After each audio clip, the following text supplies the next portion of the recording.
Welcome to Keefer's Corner, a new edition coming off of a level 3 victory over the Somerset Spartans. I'm Jeremy Nygaard. This is Coach Dan Keefer. Coach, how are we doing tonight? Doing excellent. So, a really fun win Friday night against another middle border team. Yeah. And we've made a lot of comparisons between the 2008 team, the 2010 team, and the 2023 team. And it's all kind of fit together really well. Yeah. Because the last teams that we've had play at this level, obviously the 2010 team and the 2008 team. And now we kind of get into uncharted waters where we start to see teams that we don't have common opponents, same as 2008, 2010, and now 2023, we're going to match up with Lodi in a couple of days. So before we talk about that game, let's talk a little bit about Somerset. It was a lot of scoring. In fact, I think that was the school record for points. Is that right? 49 in the first half. That's a pretty good half. It's a very good half. Come out, score in the second play. A little screen to Gavin. Takes it to the house. Yep. By the end of the first quarter, Cal had thrown touchdown passes to 4 different receivers.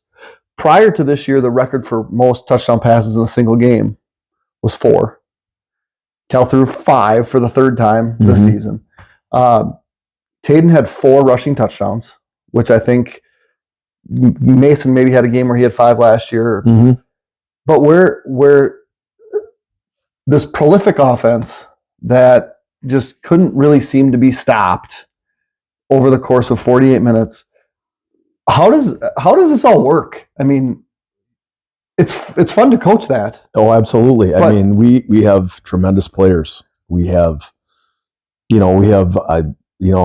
Cal Smith is amazing. He is a terrific quarterback and team first, great leader, and makes good decisions. He sees the field well. He has a knack, and we have other kids around him who are super talented. I think we have kids up front that are doing a fantastic job that, they don't get their name in the record book, but I'll tell you what, they're doing a fantastic job. We are clicking on all cylinders, I would say right now. I think that is a real legitimate, important thing, is to play your best football in November. And I think there's no question that we have found another gear. And, I think our kids have a good amount of confidence. But you got to do it again against a really good opponent coming up. So I do think our kids, I know they're having fun, and I know that they're taking it very seriously, and they're they work hard in practice, and they're having fun. But there's always the process of trying to be better and getting better. That's not like they feel like they've got there. There's still things we can be better at for sure. So yeah, it's been a lot of fun. But it's I think it's there's some things that make us hard to defend.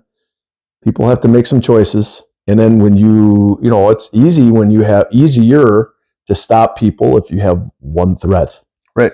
We have so many threats. I mean, I really, it's challenging. So just to talk a little bit about that, looking through the statistics today, Cal's thrown more touchdown passes this year than any quarterback's ever thrown in a single season. The thing that stuck out to me today was that we've had now 10 players catch passes on the season, and 9 of them have caught touchdown passes.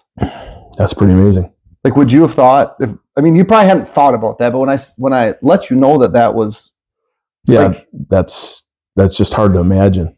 It really is. Yeah, it is. But we do have so many kids that are good and talented, and they play. We play a lot of kids. Right. If you combine the stats of Colton Hush and Ryan Vienendahl, who play the same position, what production, amazing production from them, both running and catching passes. I mean, it's really good. Then you don't talk about Hush and Vienendahl probably as much as, Gavin and Colin Fritz and Cal, but I will tell you, those guys are really good players, and both are having just terrific years. Right. So, and every time I enter the stats, I feel like, and I even told you this, I feel like Colton doesn't get maybe the credit that he deserves Offensively, I think he's at 30 catches right now. He had over 100 yards on Friday. Yeah. Like, you just don't seem to. I mean, you notice him, but it's like, holy smokes! Over the course of the year, he's caught a touchdown pass, a rushing touchdown, all these interceptions. Well, just the other, the clutch factor that he has too. Like I don't care what the situation is. You give him the ball, it's third and 8. He's going to get you 9+. Right. He just does. He's going to figure it out, and that's been a really good thing. And it's fun because he's a very, very competitive kid. Yep. And he practices hard, and he will tomorrow when we have our compete period, he will be begging, let's go live. We need to tackle. And you're going to shut him down. Well, no, actually, usually I will, we'll go live for 5 minutes. I think it's good for kids to, it's good both ways. I think our kids get better on defense by trying to tackle live stuff. Right. And I think it's good for our, people to get tackled more than just Friday. I mean, it's late in the year and we're not trying to grind kids because you don't need to. I mean, we definitely are shortening practices, and you can do some work without just smashing them, So that's what we're trying to do. So just to kind of finish up the offensive talk, there was 5 touchdown passes, 4 different receivers that caught touchdowns. Colin had 2. Mm-hmm. Tatum had 4 rushing touchdowns. I believe in total, you scored on every possession except for, and I don't have any 2-point columns with you tonight. Okay, that's good. But you're in plus territory. Yeah. I think we're up. Oh, yeah. 28, we punted the ball. And we punt the ball. Yeah. Why? What are we taking our foot off the gas, or are we just like, you know what? Because the result of the punt was inside the 10. It was a good punt. Play, 83-yard touchdown. Yeah. You know what? A 63-yard touchdown counts the same if we don't get the first. Yeah, that's true. That's true. Well, was that the long pass? Yeah. I think we learned something on that too. Because Gav is a super talented guy, and I think in that situation in the future he'll do it a little bit differently. I know. Well, let's talk about the punt. Oh, well, the punt. Yeah, 4th and 5.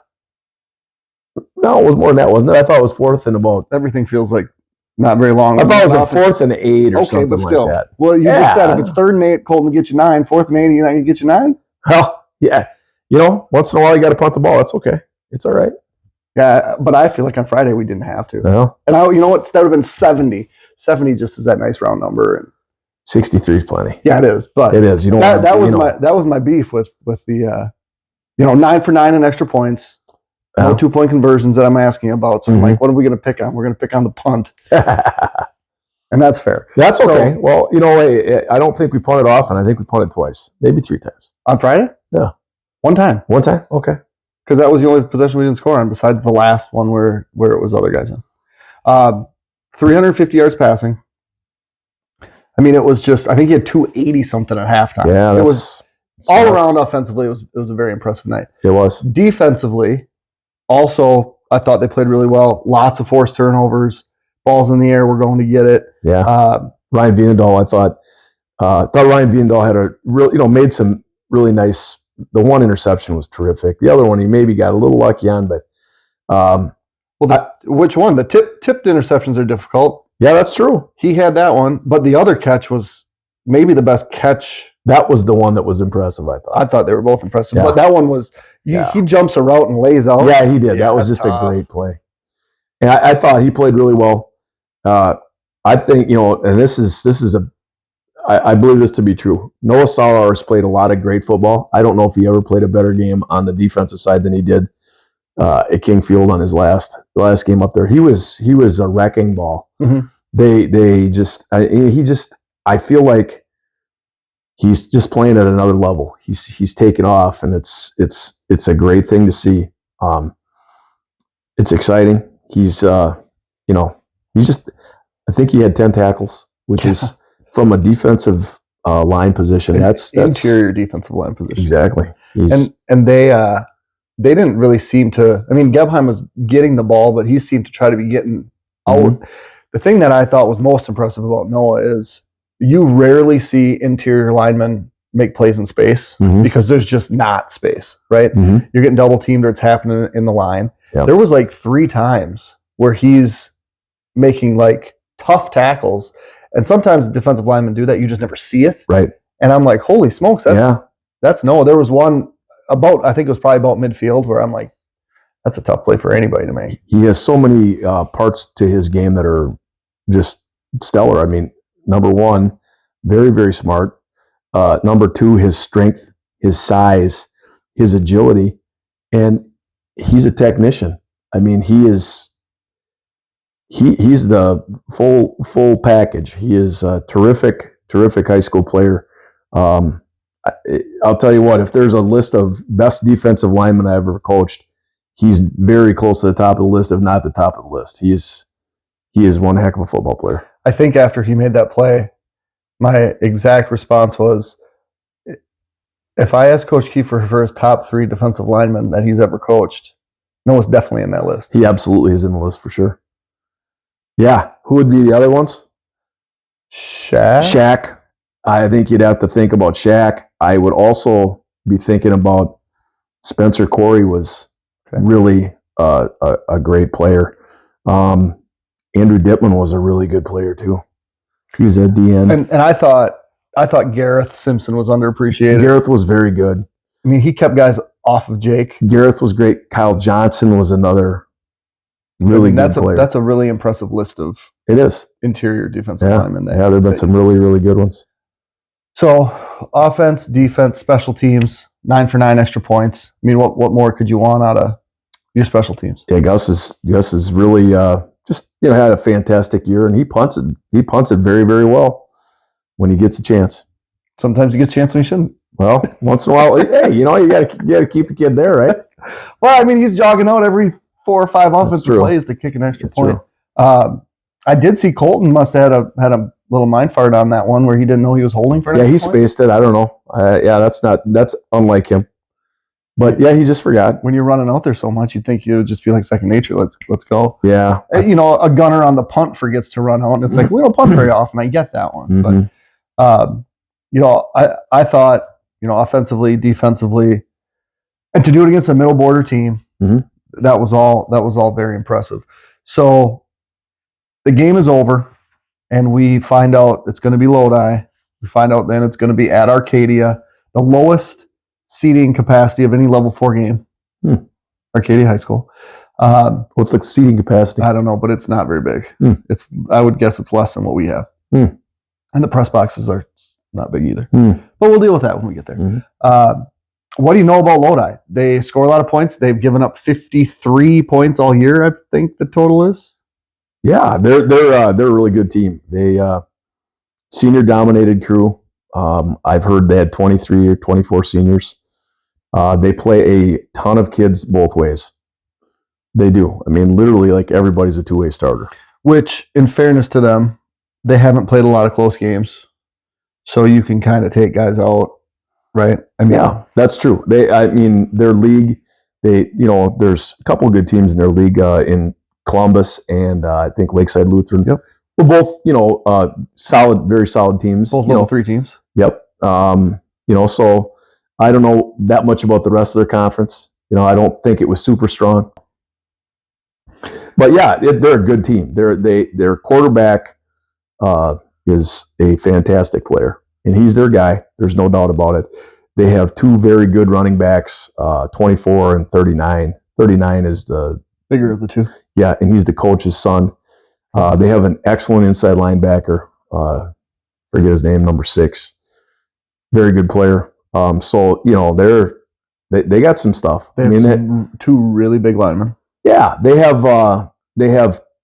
a couple kids that stood out as being good players, and yeah, they've been impressive. I mean, so I don't know that they've seen a team that does what we do.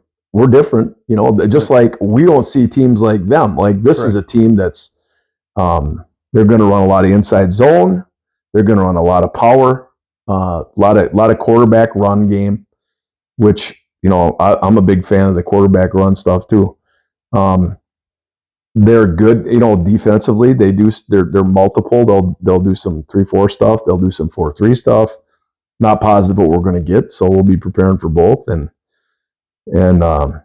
they're a good team. No, there's no doubt about that.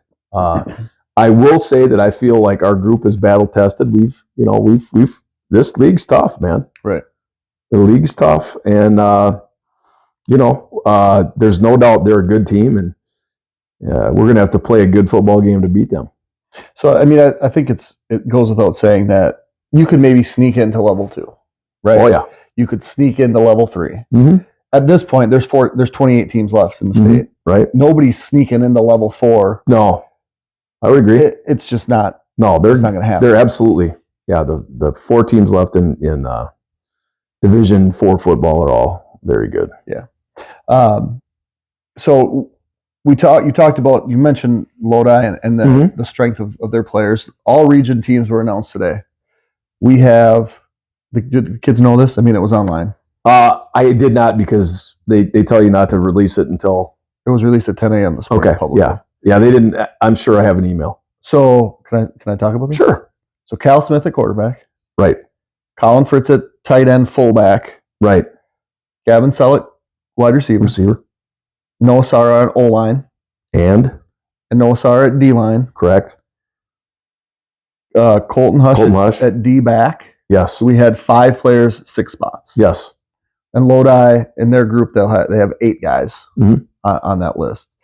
So that bodes well. I mean, obviously, the teams that are really good are going to get more recognition. Yes. Say. Right. How does this process work? Because I was asked today, like, what does this mean for all state? How does that process go from all conference to all region to all state? So we have our middle border conference. Coaches determine all conference, and then the coaches will, we all kind of agree on, hey, these kids are the kids that we feel are deserving to go to the next level, to be all region, recognized. And you just went through that list. Within that all region, the way they do it is there are a handful of conferences. I think there's six different conferences that make up our region, 6 or 7. Okay. And there's a Zoom meeting, and you get a ballot in advance. There's a representative from each conference. And what you do is, you look at what the coaches talk about their kids. You look at their stats, relevant information.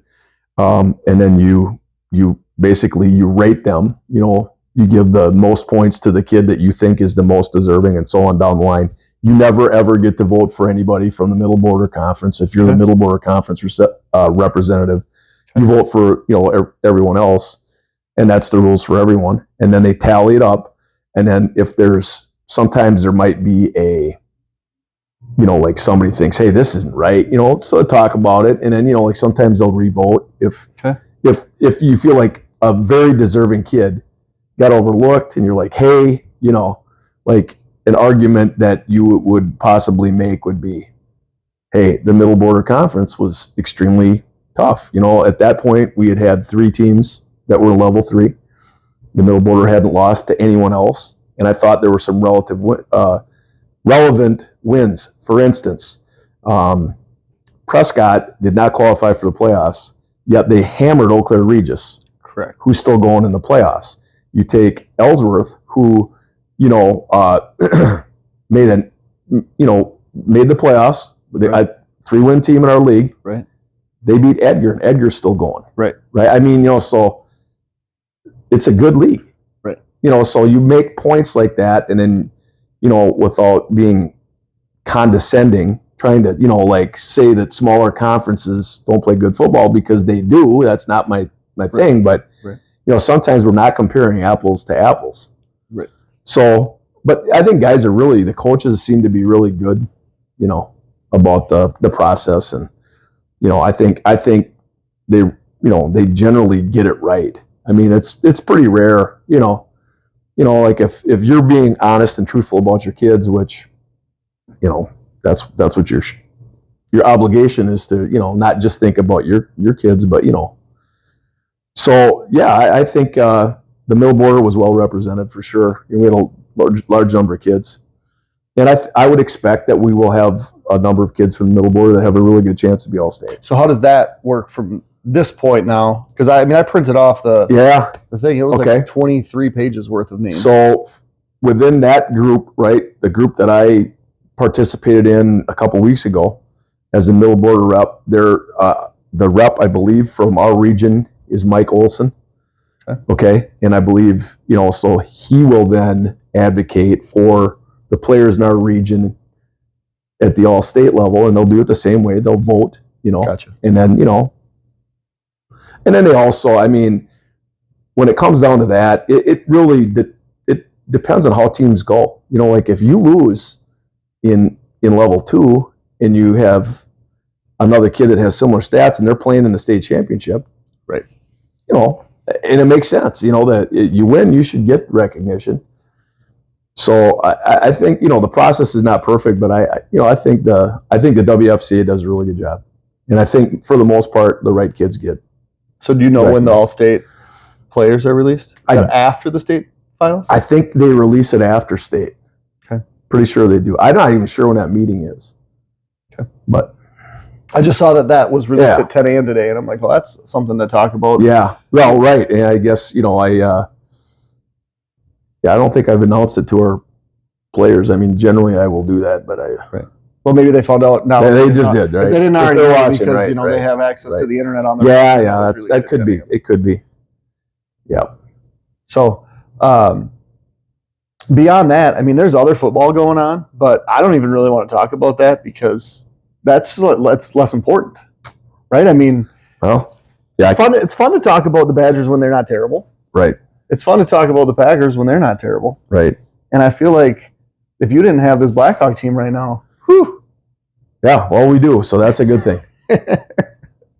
All right, so here's the deal. We're going to try to stream on Friday night. We're going to go down there. It's going to be me and Ambrose. Nick has got to move on to his college basketball duties. So we're going to head down to Arcadia right after school on Friday. Judging by the pictures and the videos that I've seen of the Arcadia field, the main press box goes from 40 to 40. No, 45 to 45. It's tiny. There's like 2 windows. So I'm not sure who goes there. The guy on the scoreboard, the guy on the clock, the announcer. Would assume. And then there's a smaller press box on the other side. So there's going to need to be coaches somewhere. There's going to need to be I don't know if we'll be in the stands. I don't know if we'll be up on a hill somewhere. I don't know where it's going to be, but we're going to try to go. Lodi does all their stuff through NFHS, which is a subscription service, and Arcadia has a Huddle Focus Cam that they broadcast just, so there might be 3 different streams. Maybe there'll be 2 different streams if we can't get service. I don't know, but we're going to make every effort to be there. Level 4 for the first time since 2010.